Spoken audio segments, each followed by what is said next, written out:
vous êtes là. Bien-aimés, je suis heureux de vous retrouver encore aujourd'hui.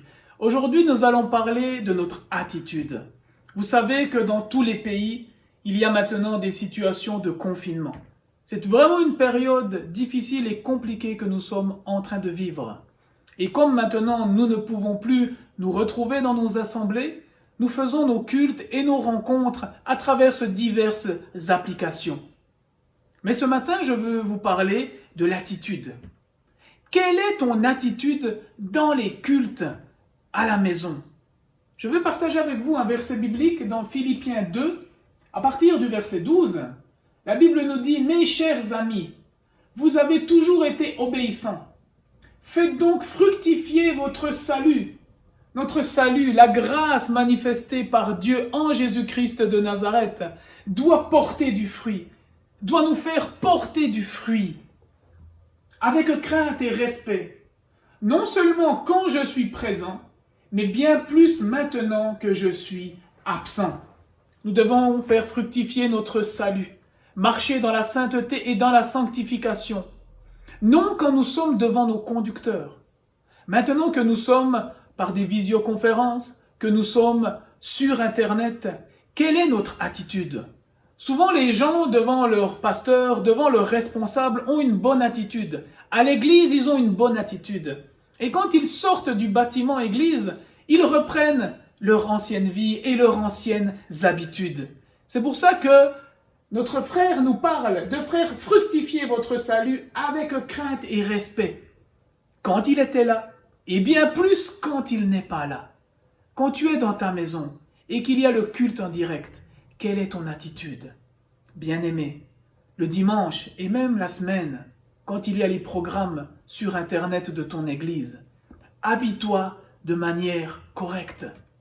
Comme quand tu vas à l'église, tu prends du temps à te préparer, prends aussi du temps à la maison de te préparer.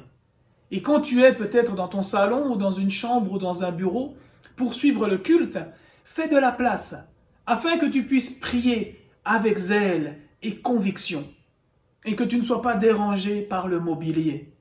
Que chaque personne de la famille puisse prendre sa Bible. Et prenez aussi un cahier pour noter, pour méditer, pour rechercher comme les Béréens, pour encore travailler après la prédication, à voir si la prédication était vraiment dans la parole de Dieu, et afin que tu grandisses et que cette parole puisse rester dans ton cœur. Bien-aimé, quand tu pries à la maison, fléchis tes genoux, soumets ton corps à la direction du Saint-Esprit. C'est pour cela que nous fléchissons nos genoux, que nous élevons nos mains devant l'Éternel, car nous nous attendons à lui et que nous le glorifions dans toute sa puissance et sa gloire. C'était ça que je voulais partager avec vous. Bien-aimé, n'oublie pas que Dieu est omniscient, omniprésent, omnipotent. Omniscient, il sait toutes choses. Omniprésent, il est là, il est partout. Omniprésent, il est présent au milieu de nous. Dieu est toujours là. Donc nous n'avons pas qu'un bon comportement quand nos conducteurs sont là. Mais nous devons toujours avoir une bonne attitude. Je veux partager encore avec vous un dernier verset biblique qui se trouve dans Romains 12, au verset 11.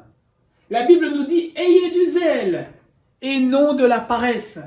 Soyez fervents d'esprit, servez le Seigneur. » Bien-aimés, dans nos confinements, là où nous ne pouvons plus aller dans nos assemblées, nous devons avoir du zèle et non de la paresse.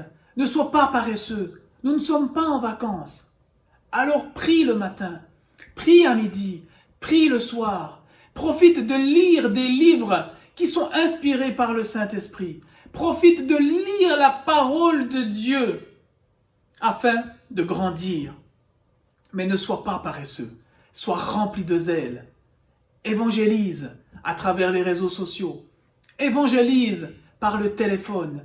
Évangélise ceux que tu vas croiser en leur annonçant la bonne parole, que là où il y a la peur, il y a aussi l'assurance en la personne de Jésus-Christ de Nazareth. Ce matin, je voulais parler avec toi de l'attitude que nous devons avoir lors des cultes dans notre confinement. avoir une attitude respectueuse, non seulement devant nos conducteurs, mais même quand nos conducteurs ne sont pas là. Bien-aimés, c'était un plaisir de passer encore un petit temps avec vous. Soyez bénis dans le nom de Jésus et à bientôt.